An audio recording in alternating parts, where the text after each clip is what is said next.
अभी अभी मैंने आप लोगों को यह बताया कि कोई भी व्यक्ति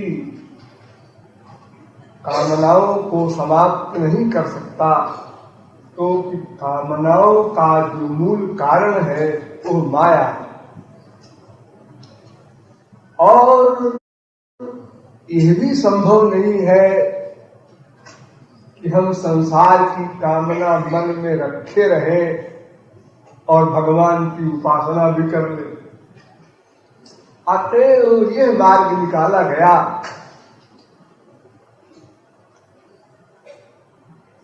कि हमारी जो कामना संसार संबंधी है वो चूंकि आनंद के लिए ही है, और जब हमारी बुद्धि में ये बात ठीक ठीक बैठ जाए कि आत्मा का आनंद संसार में हो ही नहीं सकता, और हम लोगों ने अनंत जन्मों में अनंत बार अनंत ऐश्वर्य यानी संसारी सुखों का अनुभव प्रैक्टिकल किया है, अपना एक्सपीरियंस भी बता रहा है कि 0.1% भी हमको उससे चैन नहीं मिला, अशांति ही बढ़ती जा रही है। अतएव इस संसार संबंधी कामना को डाइवर्ट कर देना है, घुमा देना है, ईश्वरीय क्षेत्र में इसको मोड़ देना है। इस मोड़ने में हमको परिश्रम अवश्य पड़ेगा, क्योंकि संसार की कामनाओं को बनाने में, उसकी प्रैक्टिस करने में हमने बहुत समय और बहुत एनर्जी समाप्त की है, तमाम जन्मों का हमारा अभ्यास है। इसलिए उस अभ्यास को हटाने में भी कुछ समय लगेगा, लेकिन अधिक समय नहीं लगेगा। यदि हम कटिबद्ध हो जाए, ये निश्चय कर लें कि हमारा आत्मा वाला सुख संसार में नहीं है, तो संसार से मन को हटाने का अभ्यास प्लस श्यामा श्याम में लगाने का अभ्यास हम प्रारंभ कर देंगे। और इस अभ्यास के करने में जो जो हम श्याम सुंदर में मन लगाते जाएंगे, जो जो संसार से फिर हटने लगेगा। कोई भी काम संसार में जैसे हम पहले करते हैं फिर होने लगता है। करना प्रैक्टिस, होना नेचुरलिटी, करना साधना, होना सिद्धि। जैसे आप लोग ये संकीर्तन करते हैं, भगवान नाम लेते हैं, ये भगवान नाम आप प्रारंभ में लेते हैं। कोई भी प्रारंभ करेगा उपासना तो उसको यही करना पड़ेगा। वो भाव कैसे ही प्रारंभ करे, यहीं से प्रारंभ होगा। और जब आप भगवत प्राप्ति कर लेंगे तो उसके बाद भी यही करना पड़ेगा। केवल रस में अंतर हो जाएगा। अभी आप जब भगवान नाम लेते हैं और आपको जो एक साधारण सा सुख मिलता है, यही सुख बढ़ते बढ़ते बढ़ते बढ़ते अनिर्वचनीय हो जाएगा, अनंत मात्रा का हो जाएगा। आप लोग इतिहास में पढ़ते हैं ना, गौरांग महाप्रभु वगैरह सब जितने महापुरुष हमारे यहाँ टॉप के हुए, गोपियों को ले लो, यादोहने वहनने मथनो पले पप्रेम खेंख नारभरुदितो क्षणमागनादौ आजकल तो हमारे यहाँ श्रीमती लोगों को बहुत काम नहीं करना पड़ता, क्योंकि मशीनों का युग हो गया है। आटा पीस के आ गया, धान कूट के आ गया, हर काम मशीन से हो रहा है। इसीलिए मैम साहब लोग प्रायः बीमार रहती हैं, क्योंकि फिजिकल वर्क करना नहीं पड़ता उनको, शारीरिक व्यायाम पड़ता नहीं। घर में बैठे बैठे छोटा मोटा काम भले ही कर ले अपना, तो व्यायाम न करने से शरीर कमजोर हो जाता है। लेकिन गोपियों के जमाने में तो कोई मशीन का युग नहीं था। वो बेचारी सारा घर का काम करती है। दोहन में गाय धो रही है, धान कूट रही है, आटा पीस रही है, गोबर पाथ रही है। प्रत्येक घर का वर्क, झाड़ू लगाना, कुछ भी समझ लो, सारा वर्क करती थी। ये फिजिकल वर्क होता था उनका। लेकिन ये सारा वर्क करते हुए करती क्या थी? गायन चैन मनोरथ अधियो सुगंधो। श्याम सुंदर का नाम गुण ये गाती रहती थी काम करते समय भी, और ऐसे वैसे नहीं, क्योंकि उनको प्रेम स्वरूपा है। महापुरुषों में भी सर्वोच्च क्लास प्राप्त है, उस क्लास के प्रेम से युक्त आनंद के आंसू बह रहे हैं और श्याम सुंदर के नाम गा रही है और घर का काम कर रही है। गायन्ति चैन मनुरथ अधियो सुगंधो कन्यावृदस्त्रिय कुरुक्रम चित्तयाना। कुरुक्रम श्याम सुंदर में उनका चित्त संलग्न था। यही कर्मयोग। ये गायन्ति, उनका नाम गुण गाना भले ही न हो, ये कंपल्सरी नहीं है। मैंने बार बार आप लोगों को संकेत दिया है, क्योंकि आज के युग में ऐसा सबके लिए निभ नहीं सकता। समाज को देखकर चलना पड़ता है। अरे जरा सत्संग में चलो वैसे, अरे भाई आजकल तो राधे राधे करने लगे हैं, तो बड़े भगत हो गए हैं, लोग टांट करते हैं। यद्यपि वो 2-4 दिन की बात है, तो अभ्यास हो जाता है, चलो इसी बहाने ये भी तो राधे राधे बोलता है, ये हमारे लिए टांट करता है, तो खुद भी तो राधे राधे कहना पड़ता है इसको। अच्छे हुआ जब हरिदास को गुंडे मार रहे थे, जगाई मिलाई, तो वो बोलते थे मारते समय, और हरि बोल, जितने डंडे मारे उतने बार कहे और हरि बोल। तो वो उनके आंखों से आनंद के आंसू बहते थे। कुछ तुम और मारो, लेकिन और हरि बोल बोलते जाओ। तुमसे हम बुलवाए ले रहे हरि बोल।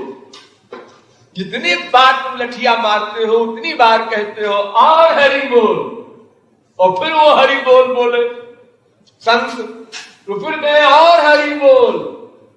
देखते हैं कब तक तो बोलता है हरि बोल। तो यद्यपि कुछ दिनों में अभ्यास हो जाता है सबको।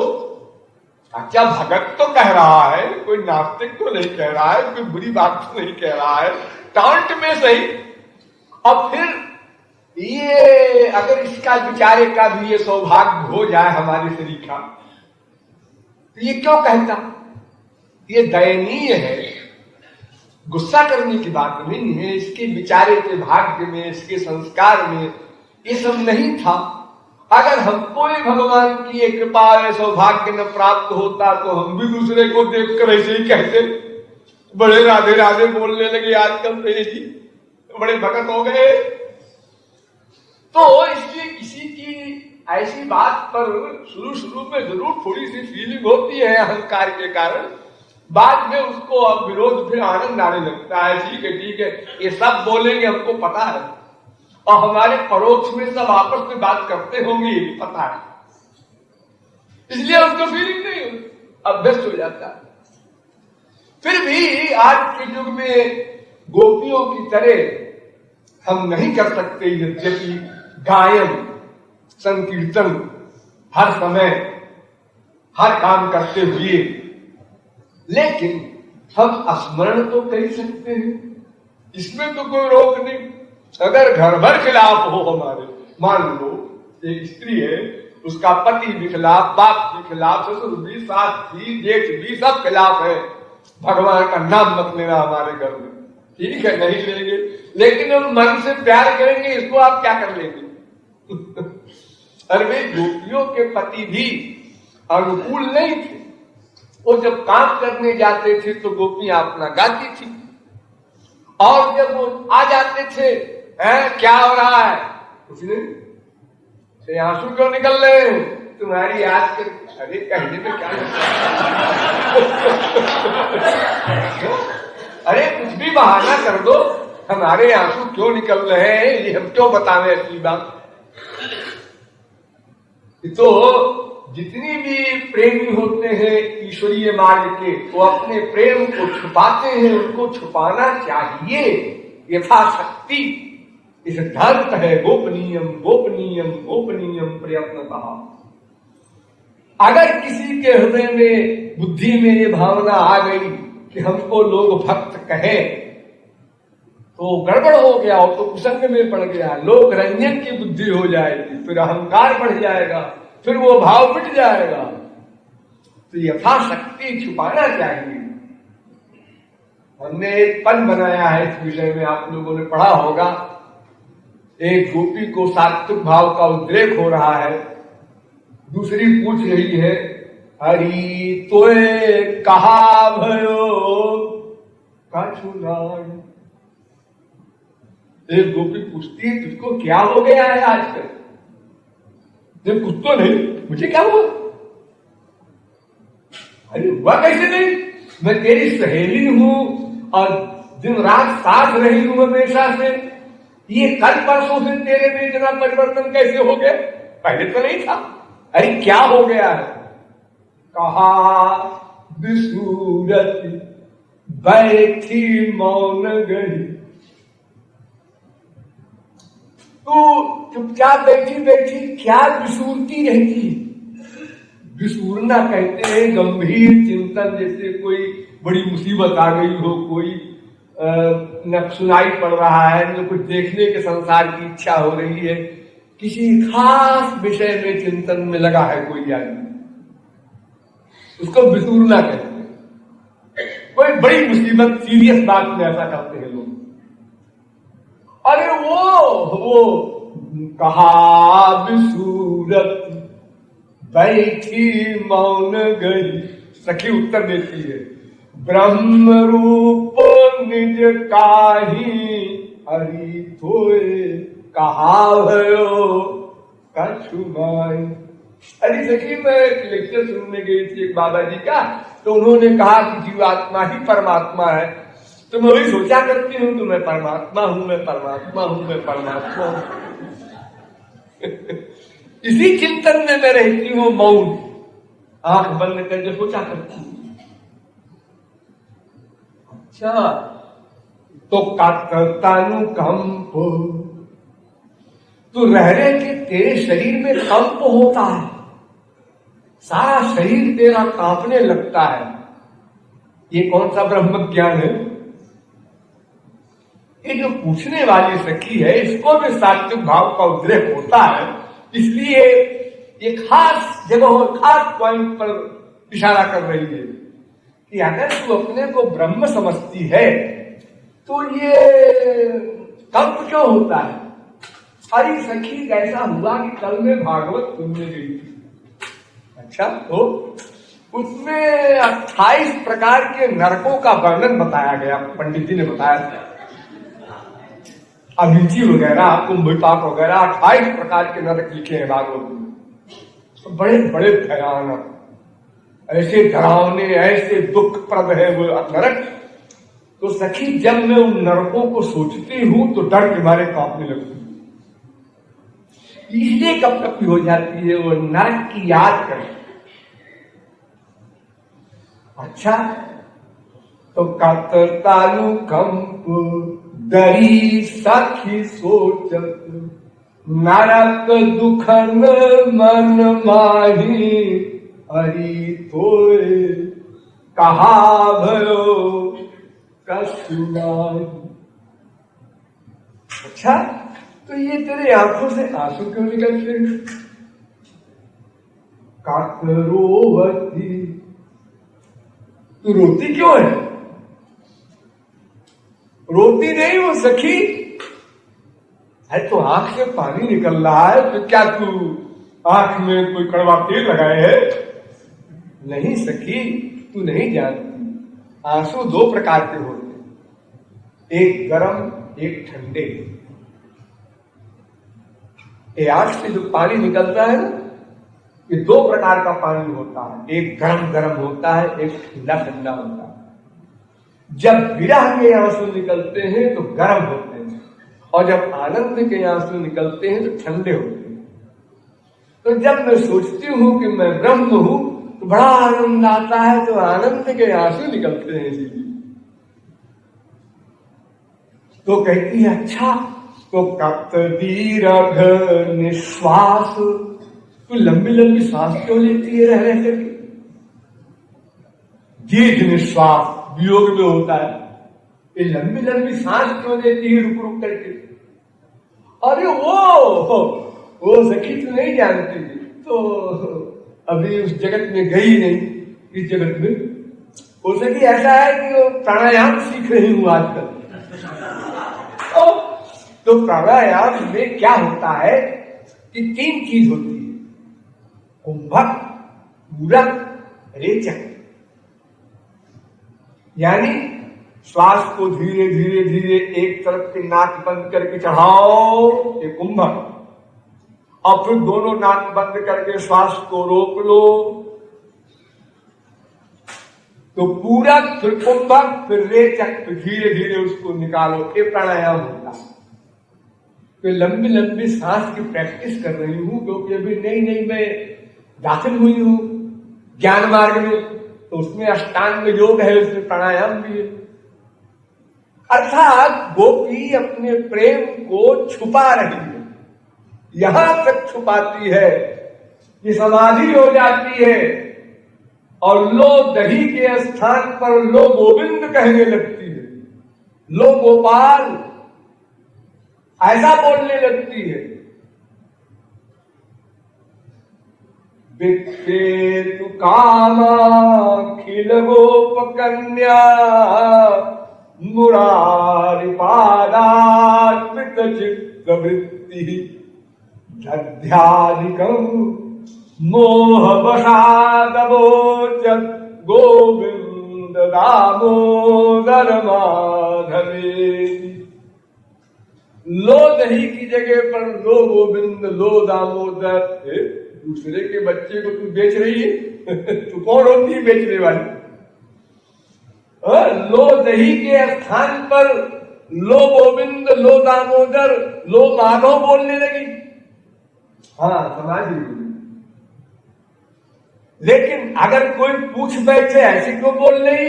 अरे मैं कह रही हूं कि हे दामोदर दही ले लो, ये मेरा मतलब। यानी ब्याज बहाना, प्रेम को छुपाना। तो जहां तक हो सके प्रेम को छुपाना चाहिए, ये सिद्धांत है। लेकिन फिर भी अगर प्रेम नहीं छुपता है, प्रकट हो जाता है, तो डरना भी नहीं चाहिए। कोई हमको बुरा कहेगा, कोई बुराई करेगा, बाहर में जाए बुराई, हमारा कौन साथ देगा मृत्यु के बाद? मृत्यु के बाद तो हमारी ही साधना हमारी साथ देगी, और कोई साथ देगा नहीं। चाहे कोई प्रशंसा करने वाले हो और चाहे कोई बुराई करने वाले हो, ये दोनों यही रह जाएंगे। लेकिन यथासंभव हमें बचना है, क्योंकि लोक रंजन की बुद्धि, ये जो सूक्ष्म अहंकार है, ये बड़ा खतरनाक होता है। चार आदमी तारीफ करने लगे, बस गया मरा बेमौत। हमेशा बचना चाहिए। तो हमें यद्यप उस समय के अनुकूल ये समय नहीं है, लेकिन फिर भी हम मन से प्यार करने वाली बात को तो कर ही सकते हैं। जैसे एक कुलटा स्त्री किसी पर पुरुष से प्यार चोरी चोरी करती है, अपने घर में नहीं बताती है, इस प्रकार हम श्याम सुंदर से प्यार को कर ही सकते हैं। और अगर हमारे सास ससुर पति स्त्री सब श्याम सुंदर के प्रेमी हो, तब तो फिर कोई झगड़े नहीं, सोने में सुहागा फिर तो डिक्लेयर करो। लेकिन अगर कहीं किसी के घर में अड़चन है तो उसके लिए हम बता रहे हैं कर्मयोग की साधना इस प्रकार से कि मन का प्यार उसका रहे श्याम सुंदर में। सुमिरन की सुधियो करो, कैसे? जो सुरभि सुत माही, सुमिरन की सुधियो करो, जो सुरभि सुत माही, और कह कबीर चारों चरत, लेकिन बिसरत कबहू नाही। एक गाय है, जानवर, दिन भर चारा चरती है, लेकिन अपनी बछड़े की याद है, याद करती रहती है। एक कर्मयोग की साधना है उसकी। और जब शाम को लौटती है चारा चरने के बाद और गौशाला के पास आती है, तो वो जो चोरी चोरी प्यार कर रही थी थोड़ा थोड़ा वो कंट्रोल से बाहर हो जाता है, तो रभाती है, बड़े जोर से बोलती है, चिल्लाती है, अपने बच्चे को पुकारती है। और बच्चा भी उसका माँ की आवाज पहचानता है, तो खूंटे में बंधा हुआ उसका बच्चा भी आवाज देता है, मम्मी जल्दी आ जाओ। ये देखो, पशुओं में भी इस प्रकार का विषय है, तो मनुष्य की कौन करे? तो हमें इस प्रकार कर्मयोग की साधना करना है। अर्थात हम कार्य करते हुए भी बार बार एक बात का तो ये अभ्यास करें कि हम अकेले नहीं हैं, कभी भी, एक क्षण को भी। इसका आप लोग घंटे घंटे भर में पहले अभ्यास कीजिए। अब अधिक समय नहीं ले रहे हैं, 1 घंटे में 1 सेकंड बस, 1 मिनट नहीं।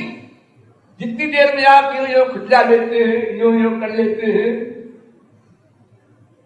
कोई भी वर्ग आपका संसार में ऐसा नहीं है कि समाधि लग जाए।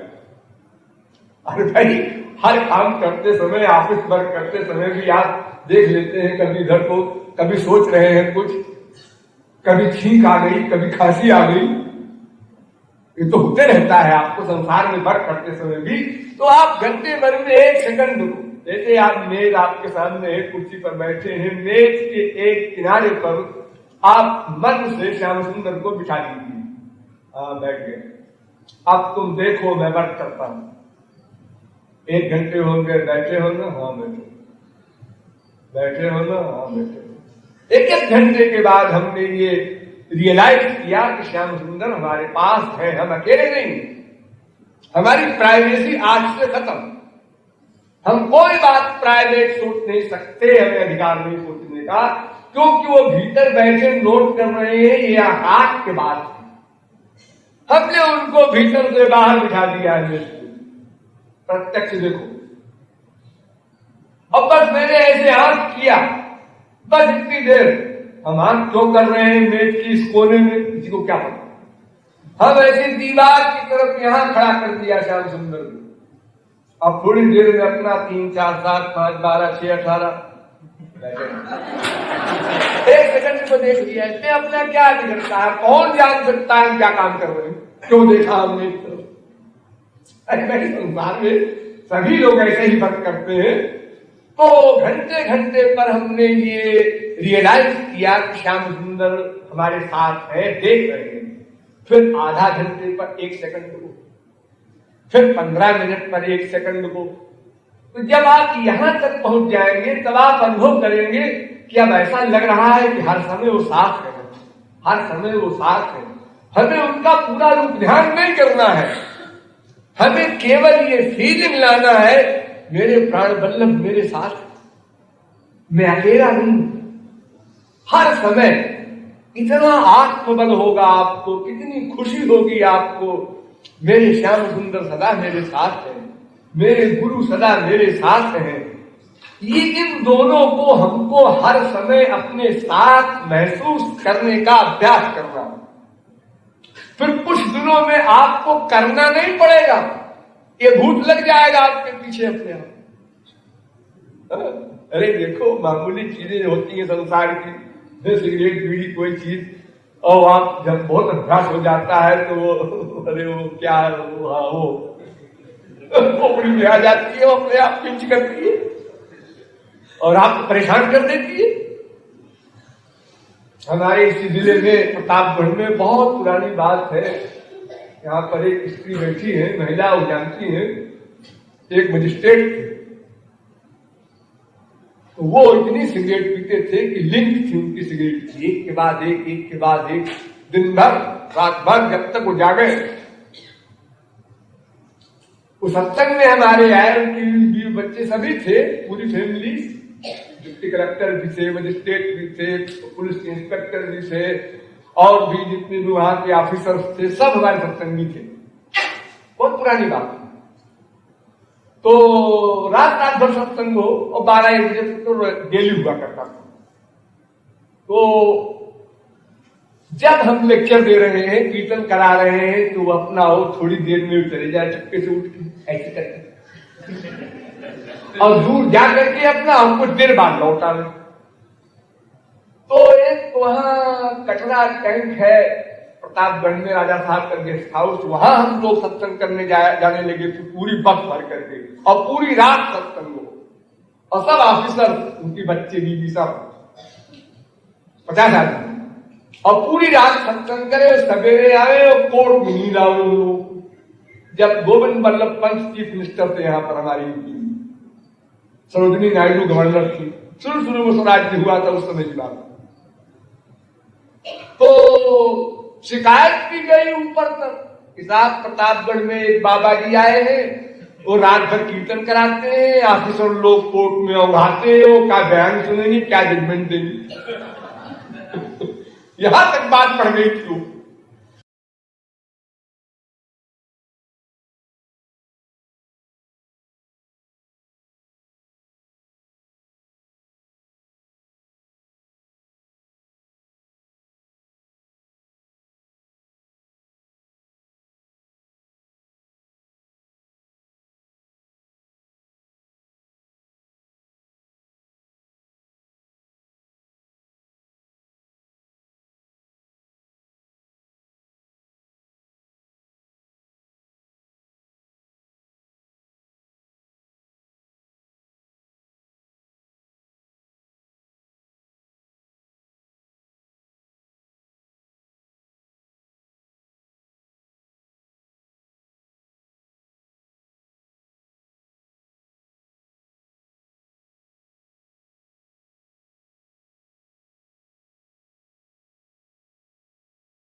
तो वो मजिस्ट्रेट साहब जो इतनी बार उठे आवे जाए, तो मैंने चेक किया एक बार कि क्या करने जाते हैं बाहर, क्या बात क्या है यार।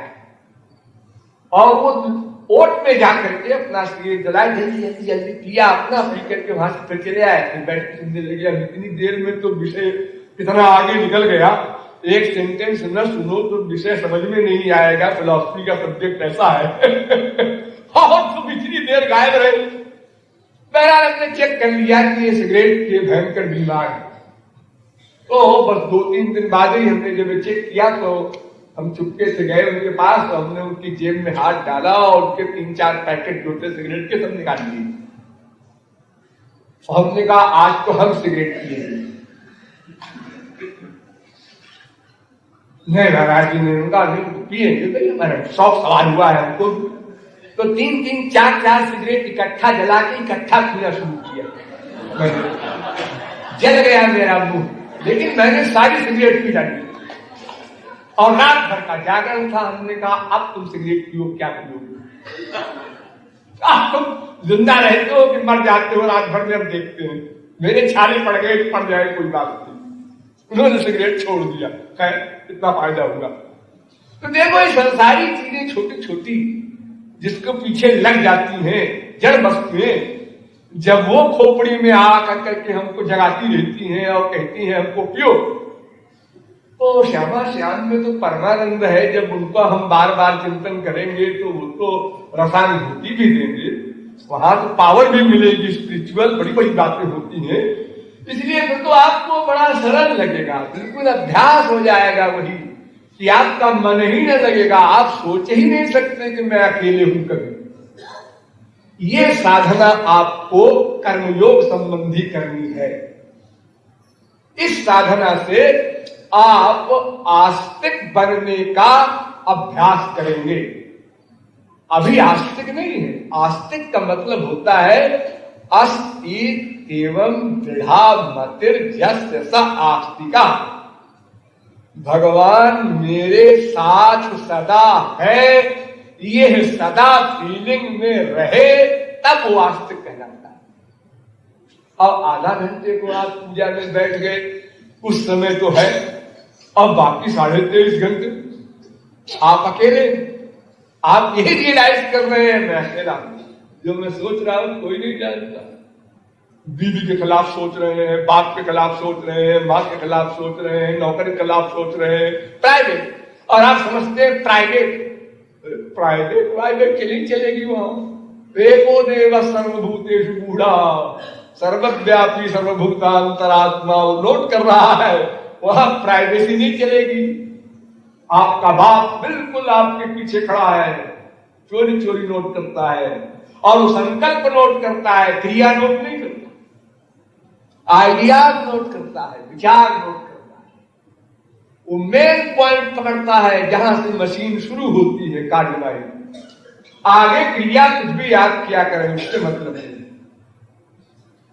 तभी तो अर्जुन ने इतनी हत्याएं की और उसने संकल्प नोट किया कि मन मेरे अंदर है, हत्याएं कर रहा है, दुनिया देख रही है, गवाही दे रही है, करोड़ों गवाहियां खड़ी हो गई कोर्ट में, लेकिन भीतर का जो आइडिया था वो नोट करने वाला कहता है नहीं नहीं, इसका मन मेरे पास था, सब गलत, इसने कोई हत्या नहीं की। प्रत्यक्षदर्शी गवाह फेल हो गए, क्योंकि मंशा देखी जाती है। संसारी गवर्नमेंट में भी किसी भी अपराध में मंशा मेन है। इसीलिए हमारे यहाँ क्रिमिनल लॉ है कि डाउट का फायदा मुल्जिम को दिया जाए, अर्थात भले ही गुनहगार छूट जाए लेकिन बेगुनाह को सजा न होने पाए, तो उसकी मंशा नोट की जाती है कि इसकी मंशा थी कि नहीं। उसने चाकू मारा और देखिए साहब मेरे घाव हुआ, तो मैंने एक घूसा मार दिया उसकी, वो पता नहीं कहां पेट में लगा क्यों मरी गया, तो डिफेंस में मैंने मारा, मैं क्या करूं, एक के घूसे में मर गया, हार्ट में लग गया, कहां लग गया पता नहीं। साहब जब मेरे ऊपर वो छुरा मार रहा है तो मैं घूसा भी न मारूं, उसको फांसी नहीं हो, क्योंकि मंशा मारने की तब हो जब तुमने हजारों घूसे मारे हो, हजारों लड़कियां मारी हो। अब वो इतना बड़ा हथियार मार रहा है, तुमने एक घूसा मारा उसके अपने बचत के लिए, अब अचानक वो ऐसी जगह लग गया कि क्यों घूसा में मर गया, ऐसा भी हो सकता है। और 50 घूसा मारे जाओ पीठ में कोई न मरे वो स्थान की बात होती है। डॉक्टर लोग जानते हैं यहां पर एक ऐसी नस होती है कि ऐसे 2 उंगली से डॉक्टर लोग ऐसे कर दे तो मर जाएगा। हाँ, इन लोगों को पता है, तरकीब में मालूम है। हाँ, बतावे ना किसी को, पता नहीं कौन किसका क्या कर दे। हाँ, लेकिन ऐसी ऐसी जगह है हमारे शरीर में कि उसमें थोड़ा भी धक्का लग जाए तो बड़ा भारी कांड खड़ा हो जाए, और ऐसी जगह भी है कि वहां मारा करो तो अच्छा लगता है, वहां किसी को बुरा नहीं लगता, अच्छा लगता है। पीठ में दर्द हो रहा है, जरा घूसे से मारो तो कुछ देर मरवाते हैं लोग, दर्द अच्छा हो जाता है। तो यदि हम अपने मन में बार बार ये महसूस करने का अभ्यास करें कि वे हमारे साथ हैं, तो हम कुछ दिनों में आस्तिक बनेंगे, अर्थात हमारी ये फीलिंग अधिक समय तक ठहरने लगेगी कि हम अकेले नहीं हैं, हम दो हैं, हमारे साथ हमारे इष्टदेव हैं, हमारे शरण गुरु हैं, उनकी कृपा हम चाहते हैं। इसलिए हम हमेशा सावधान रहें। अगर हम कोई बात गलत सोचेंगे और वो नोट कर रहे हैं तो कृपा नहीं मिलेगी। कृपा तो तभी मिलेगी जब सदा अनुकूल भाव से हम उनका चिंतन करेंगे। शरणागति तो तभी सिद्ध होगी। इस प्रकार हम कर्मयोग की साधना करें। और एक कर्म संन्यास की साधना होती है, जैसा आप लोग इस समय कर रहे हैं, इसको बताने की आवश्यकता नहीं विशेष, जिसमें संसार का भी कोई वर्क न हो। जो भी आप अधिक से अधिक समय निकाल सकें, घंटा 2 घंटा 4 घंटा, वो कभी भी निकालें, रात को, दिन को, दोपहर को, सवेरे, अपना कमरे में बैठ करके अपने सामने श्याम सुंदर को, किशोरी जी को, गुरु जी को खड़ा करके और उनके गुणों को, उनकी लीलाओं को, उनके रूप के पदों को धीरे धीरे गाते हुए को संकीर्तन कहते हैं। और उसी प्रकार के भाव मन में लाके जाओ। जो गाओ, जो लाइन गाओ, उसी के अनुसार अपने मन के भाव बनाने का अभ्यास करो। रूप ध्यान के साथ साथ बाल लीला गाओ, किशोर लीला गाओ, जो बीजवल सरकार की लीला गाओ, जिस प्रकार के पद गाओ, जिस प्रकार का नाम गाओ, उसी प्रकार का भाव भी बनाओ। एकांत में, एकांत का मतलब अकेले बैठो, चाहे मियाँ बीबी बैठो, चाहे बच्चे, एक स्थिति वाले लोग हो, एक चित्तवृत्ति वाले, एक लक्ष्य वाले, 2-4 भी हो तो ठीक है, नहीं तो अकेले ही सही। लेकिन उस समय और कोई वर्क नहीं है, वो संन्यास अवस्था हो गई। आप गृहस्थी है, लेकिन 1 घंटे को आप सन्यासी हो गए, 2 घंटे को आप सन्यासी हो गए, मैंने सारा कर्म छोड़ दिया। और आपने कह दिया भाई देखो इस समय कोई भी आवे तो कह देना पूजा में बैठे, ऐसे वाक्य थे। चाहे कोई लॉर्ड आवे कह देना पूजा में बैठे हैं, वो चाहे परम मित्र हो। और जो 1-2 बार लोग जान जाएंगे कि ये 2 घंटे पूजा में बैठते हैं सवेरे 6 से 8 तक, तो फिर दूसरी बार कोई नहीं आएगा, सब समझ लेंगे ये पूजा में बैठते हैं 6 से 8 तक। तो इस प्रकार ये कर्म संन्यास की साधना जो आप इस समय यहां पर कर रहे हैं लगातार, इसको आप अपने घरों में जाकर के कुछ समय के लिए करें, निर्धारित करके नियमित रूप से करें। उसमें आलस्य न हो, प्रमाद न हो, लापरवाही न हो। अरे अभी तो जरा कुछ काम था, अगले महीने में शुरू करेंगे, लेकिन अभी तो जरा अगले महीने में होगा। ये उधार जिसने किया हो गया, उधार नहीं। 1 घंटा ही आपको समय मिलता हो, ठीक है, बहुत बिजी है तो आप 1 घंटा ही कीजिए, लेकिन उस समय आप राधा कृष्ण का चिंतन करते हुए उनके मिलन की परम व्याकुलता बढ़ाइए। और कामना कोई न रहे, ये ध्यान रहे, मोक्ष पर्यंत की कामना न रखिएगा कोई। उनका प्रेम चाहिए, उनका दर्शन चाहिए, उनका स्पर्श चाहिए, उनकी कृपा चाहिए। बस वो निष्काम भावना और माधुर्य भाव का वो लक्ष्य बनाए रखना है। वो जाने न पावे, वो भले ही आप 10 बार बनावे तो 1 बार बने, कोई परवाह नहीं। 10 बार में 1 बार बना, ठीक है, कल 9 बार में बनेगा। कोई भी संसार का काम भी एकदम नहीं हो जाता, उसमें भी तमाम अभ्यास करना पड़ता है। साइकिल चलाना भी आप सीखे होंगे तो आप कई बार गिरे पड़े होंगे। कोई भी काम संसार का हो उसमें प्रैक्टिस करनी पड़ती है। कुछ दिन तो पहले जरा बड़ा परिश्रम पड़ता है, अजीब सा लगता है, लोग कहते हैं हमसे तो नहीं होगा। ये हमने 15-20 प्रचारक बनाए हैं, इसमें एक भी ऐसा नहीं जिसने कहा हो कि हम बोल लेंगे। महाराज जी भला मैं कैसे बोलूंगा, मुझसे नहीं होगा। अब वो सब 1 साल के 6 महीने में सब तैयार होकर बोल रहे हैं, और बड़े बड़े विद्वानों के बीच में बोल रहे हैं। तो कोई भी चीज ऐसी नहीं है जिसको मनुष्य न कर सके। यदि संकल्प सत्य है, तत्मयोयम पुरुषः तस्मात् क्रतुम् कुर्वीत, वेद कहता है। इस मनुष्य में संकल्प शक्ति, इतनी बड़ी शक्ति दी है भगवान ने कि उस शक्ति के द्वारा यदि दृढ़ता लावे, प्रतिज्ञा करे, तो मनुष्य सब कुछ कर सकता है। सब कुछ पा सकता है। वो चाहे सही क्षेत्र में जाए चाहे गलत क्षेत्र में जाए, कहीं भी जा सकता है। तो हम एकांत में कुछ समय नियत करके इस प्रकार किसी बाजे का सहारा लेकर के, बाजा बजाना नहीं अभी आता है तो टुन्न टुन्न करते रहो ताकि बाहर का शब्द आपके कान में ना आवे। गृहस्थ में रहते हैं आप, ये जरूरी नहीं कि कलाबाजी आपको बाजे की गायन कला आती हो। अरे ऐसे बाजे का 2-3-4 सुर खोल लिया, वो पी पी कर रहा है, कम से कम बाहर की आवाज नहीं आ रही है। एक तारा ले लिया, उसी को टुन्न टुन्न बजा रहे हैं, एक झांझ ले लिया, उसी को टन्न टन्न बजा रहे हैं, तो कम से कम बाहर का डिस्टर्बेंस नहीं होगा आपके कान में आकर के कि वो एक तस्तरी गिरी तो भी यार चिंतन करने लगे उसका। तो इस प्रकार आप एकांत में जो साधना करते हैं, जैसे यहाँ कर रहे हैं, यही कर्म संन्यास की साधना है। अब यही कर्म संन्यास जिसका सदा को हो जाता है उसको कर्म संन्यासी बोलते हैं। सदा को जिसका हो जाता है, तो जब कर्म संन्यासी कोई सदा को हो जाता है और होने के बाद जब वो पूर्णता को प्राप्त हो जाता है तो फिर वो कर्मयोगी भी पूर्ण रह सकता है।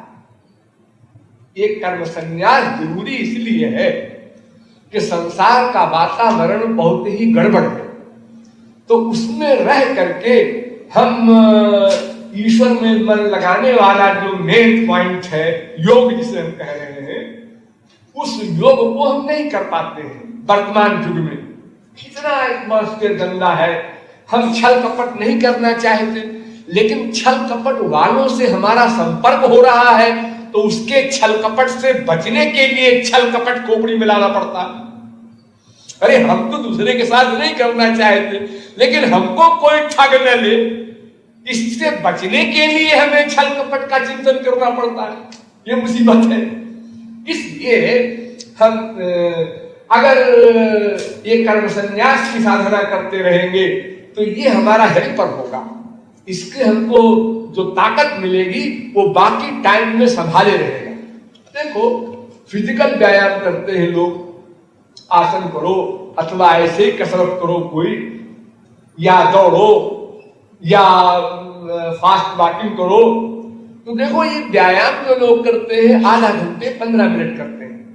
दिन भर नहीं कोई दौड़ता, दिन भर कोई आसन नहीं किया करता, लेकिन ये आधा घंटे का वर्क उसको दिन भर पावर देता है और वो शरीर स्वस्थ रहता है उसका। तो उसी प्रकार आप कर्म संन्यास की साधना जो एक करेंगे कुछ देर तक, तो ये आपको बाकी टाइम में हेल्प करेगा। बहुत तेज गति से आप नहीं चल सकेंगे, ये मैं मानता हूं, लेकिन धीमे ही सही कुछ आगे तो बढ़े, पीछे तो न हटे कम से कम।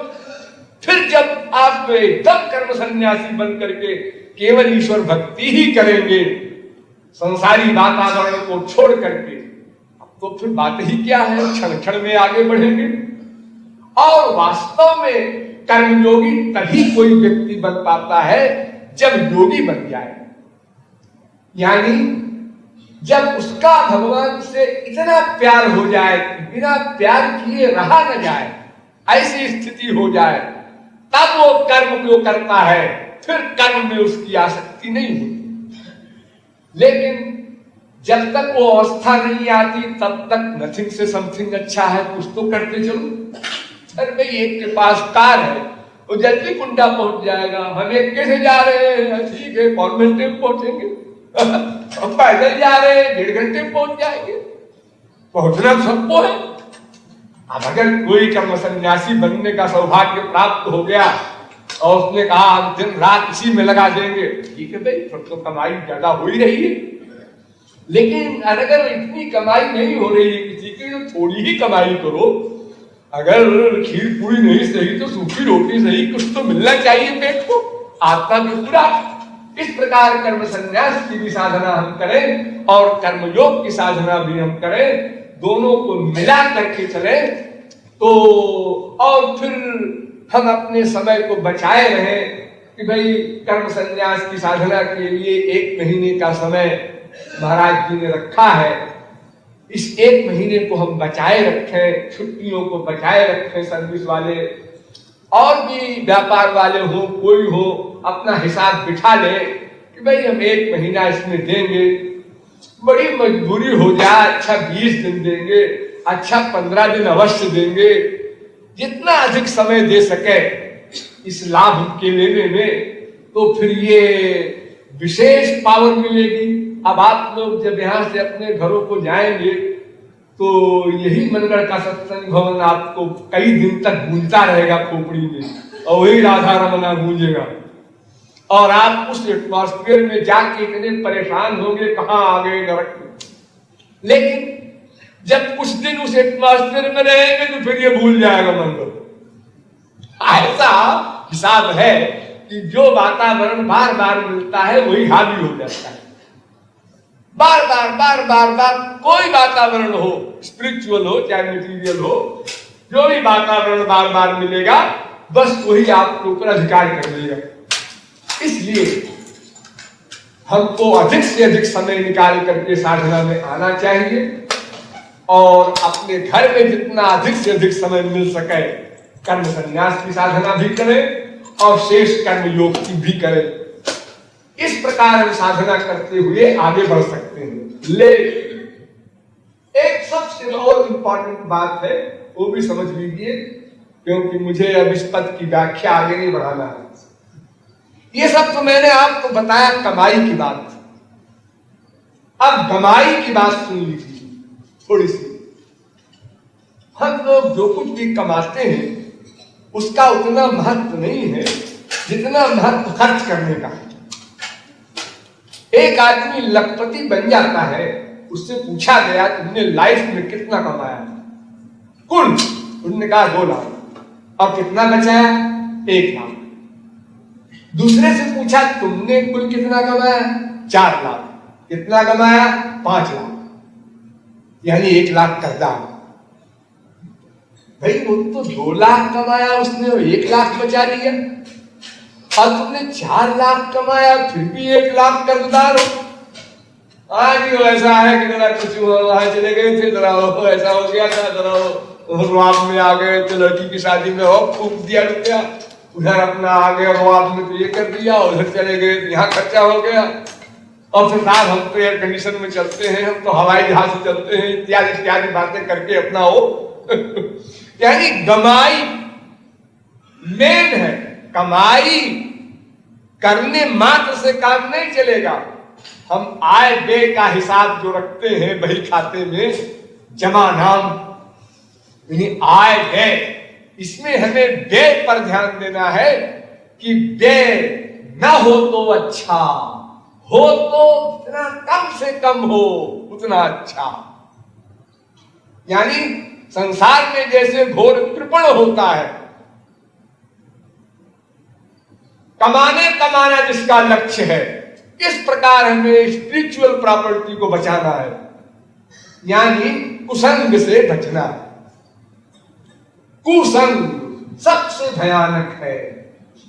देखो, जिस अजामिल का इतिहास आप लोग सुनते हैं, सबसे बड़ा पापी था, उस अजामिल को भागवत में लिखा है कि उस अजामिल को पूरे शास्त्र वेद का ज्ञान था, नंबर 1, प्लस प्रैक्टिकल धर्मात्मा था, प्लस जितेंद्रिय भी था।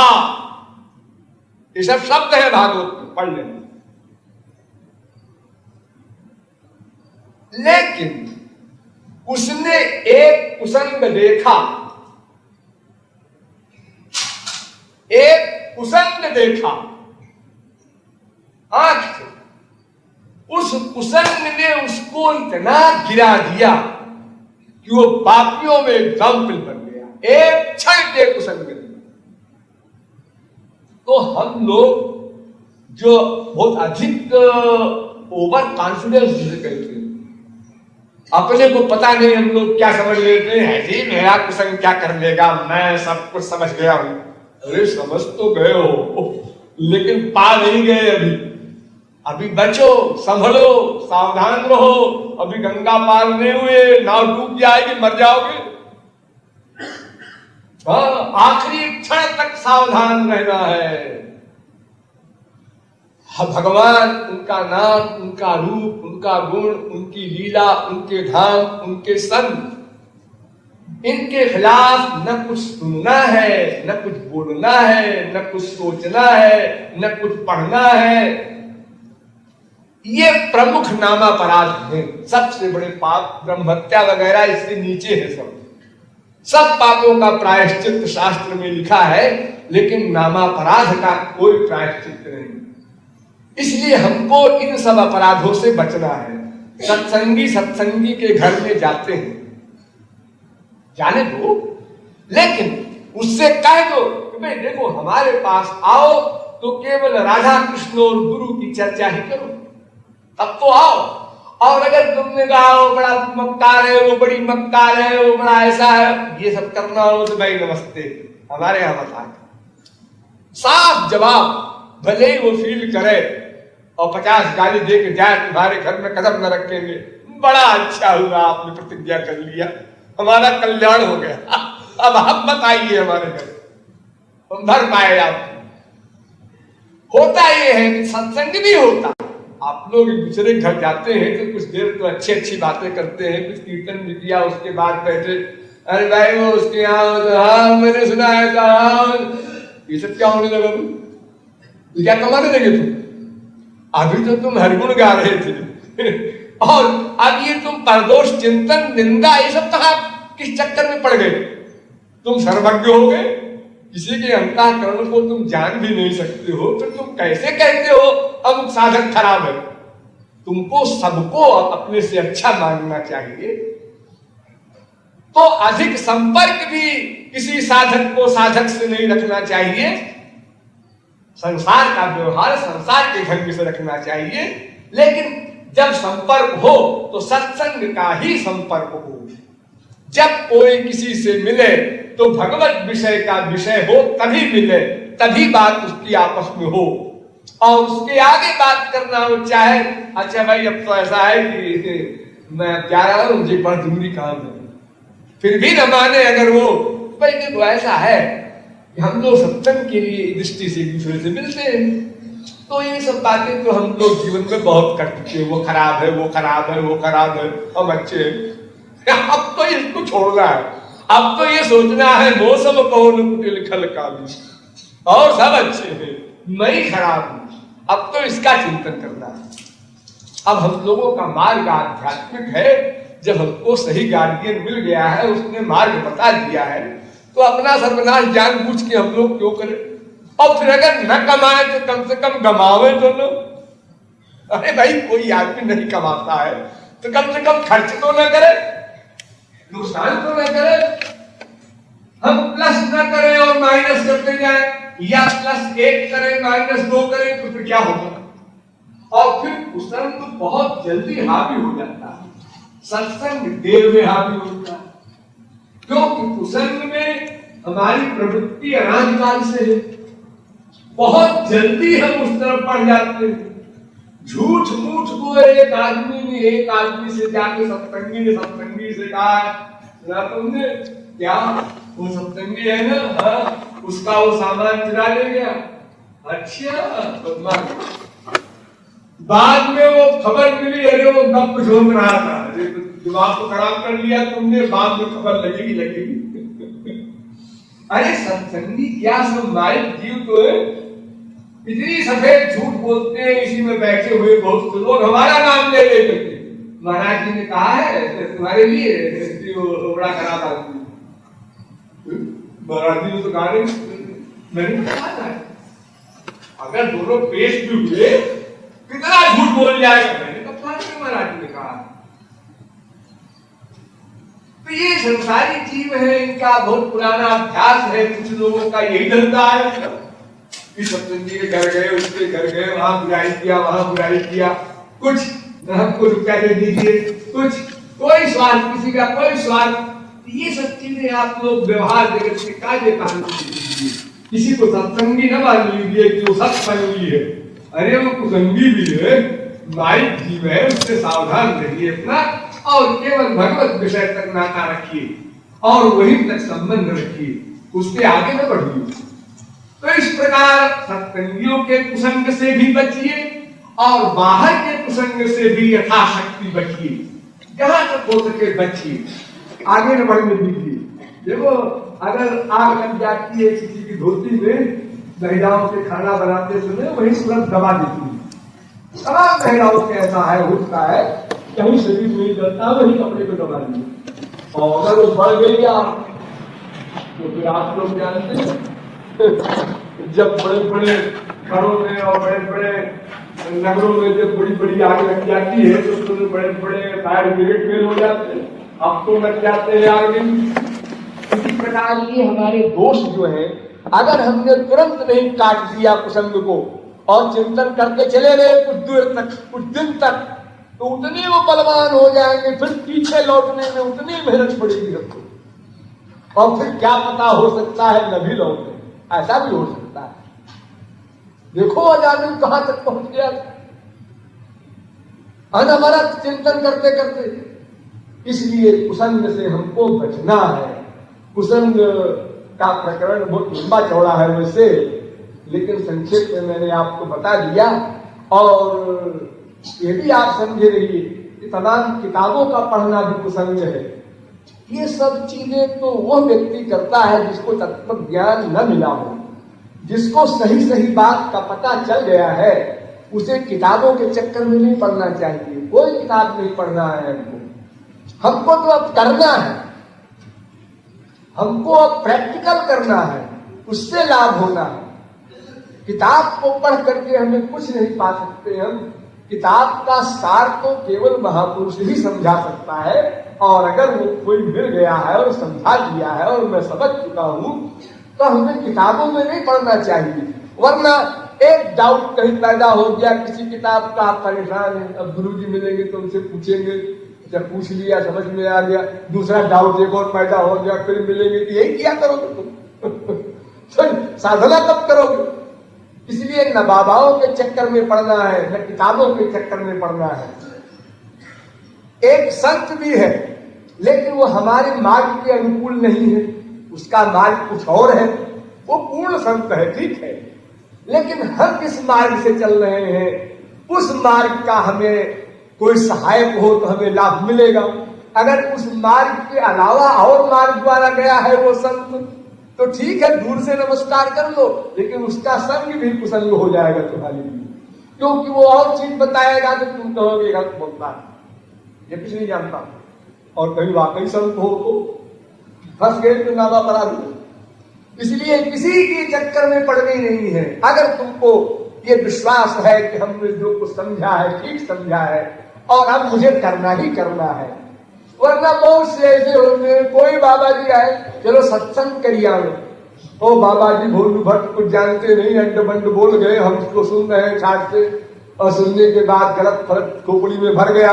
अब वो साल भर बाद गुरु जी मिलेंगे, 6 महीने बाद तो उनसे पूछेंगे गुरु जी ऐसा कैसे है, ये किसने कहा तुमसे? वो एक जगह लेक्चर में गए थे, वहां सुना था। क्यों गए थे? तो बाबा जी थे, संत थे, महात्मा थे। अरे जो ही कपड़ा रंगा ले, जो ही 2-4 किताब पढ़ के बोलने लगे, सब संत जी हो गए वो। अरे तत्व ज्ञान तो श्रोत्रिय ब्रह्मनिष्ठ के द्वारा मिलता है, वो ऐसी चीज थोड़ी है कि अगर कोई भी किताब पढ़ के जो कुछ बोलेगा हो शास्त्रीय तत्व ज्ञान है। ऐसे तो क्या है, कोई भी कल्याण 12 कल्याण को पढ़ लो, अपना पढ़ के बोलते रहो। तमाम बाबा लोग बोलते हैं, कभी कुछ बोल रहे हैं, कभी कुछ बोल रहे हैं। देखो रामायण बोलने वालों को कभी कह रहे हैं भरत जी सर्वोच्च संत थे, वही रामायणी जबलपुर में ऐसा कहता है, वही कानपुर में आज कहता है भरत नीचे थे, हनुमान जी सबसे ऊंचे थे, और बनारस में जाकर कोई बोलता है नहीं नहीं लक्ष्मण उनसे भी ऊंचे थे। क्या पागल की तरह बोलता है, उसको पता ही नहीं है कि लक्ष्मण कौन है, भरत कौन है, शत्रुघ्न कौन है, हनुमान कौन है, इनका ओरिजिनल रूप क्या है वो जानते नहीं। हो तो उसी रामायण की चौपाई में से देखो, यहाँ अति लिखा है, यहाँ बहुत लिखा है, यहाँ अधिका लिखा है, शब्दों के जगत में मंडराते हैं। तो ऐसे लोगों के द्वारा इनका प्रवचन सुनना भी कुसंग है। आपको शंकाएं पैदा कर देंगे, आप परेशान होंगे, और परेशानी दूर करने के लिए आपके गुरु जी पता नहीं कब मिले। इसलिए हमें शंकाओं को पैदा करने का साधन नहीं बनाना है। शंकाएं तो हमें भगवत प्राप्ति तक पैदा हो सकती हैं अगर हम पैदा करना चाहें तो, लेकिन उससे हमारी हानि है। हमको तो शंकाओं को मिटा करके, विश्वास करके, फेथ करके ईश्वर की ओर चलना है, ताकि हम प्रैक्टिकल आगे बढ़े। और जब अनुभव में आगे बढ़ेंगे तो शंकाएं अपने आप निकलती चली जाएंगी। उनको हमें हल करने की आवश्यकता किताबों के द्वारा या गुरु के द्वारा नहीं होगी। इस प्रकार कुसंग से भी हम बचें, सत्संग भी करें, कुसंग से भी बचें, अंतरंग सत्संग भी करें, बहिरंग सत्संग भी करें, अंतरंग कुसंग से भी बचें, बहिरंग कुसंग से भी बचें। ये हमारी जो हानि वाली चीज है, इससे हमको बहुत सावधान रहना है। भक्त्या विबदमानेषु मार्गमाश्रित्य पश्यतः, भरत जी ने कहा था कि भक्ति मार्ग में जो बहस करता है वो भी अपराध है। अगर कोई व्यक्ति आपसे कुछ पूछता है और आपने ठीक जवाब दे दिया और देख लिया है जिद्दी है, नहीं मानता, ठीक है आप ठीक कहते हैं, बात चुप हो जाओ बिल्कुल। मेरी नाम जितनी है नहीं, आप बहुत ज्यादा जानते हैं, खत्म करो बात को, बहस न करो, आगे न बढ़ाओ। क्योंकि वो जिद करके आया है कि हम इसके खिलाफ बोलेंगे, और तुम उससे भिड़ोगे, फिर तुम्हें टेंशन होगा, तुमको अशांति होगी, फिर तुम लड़ो झगड़ोगे, फिर और बात बढ़ सकती है। इसलिए किसी को तुम्हें गुरु बनने की आवश्यकता नहीं है। हाँ, कोई जिज्ञासु हो कि कुछ जानना ही चाहता है तो जहां तक तुम्हें ज्ञान है समझा दो, लेकिन जहां देख लो कि जिद कर रहा है वो चुप हो जाओ और मान लो हाँ आप ठीक करते हैं, ठीक है आप तो ख्याल बिल्कुल ठीक है, बात खत्म करो, आगे न बढ़ो। क्योंकि संसार में अनेक प्रकार के लोग हैं। कुछ लोगों का यही लक्ष्य है, लो चिढ़ाओ इसको, इसके खिलाफ बोलो, ये जो कुछ कहे उसका उल्टा बोलो, और फिर आप परेशान होंगे क्योंकि आपको पूर्ण ज्ञान तो है नहीं कि आप महापुरुष हैं। चलो भाई, जो कुछ बोलेगा भिड़ लेंगे उससे, सब प्रमाण हमारे पास है। और फिर महापुरुष के पास तो अनंत आनंद है, अनंत ज्ञान है, उसको कौन पसंद क्या करेगा। चंदन विष व्यापय नहीं लिपटे रात भुजंग, लेकिन साधारण व्यक्ति के लिए तो मामूली कुसंग भी भयानक बन जाता है। इसलिए कुसंग से बचकर किस प्रकार हम कर्म योग और कर्म संन्यास की साधना करें तो हमारा काम बन जाएगा। बस यही काम की बात थी। बोलिए लाडली लाल की जय।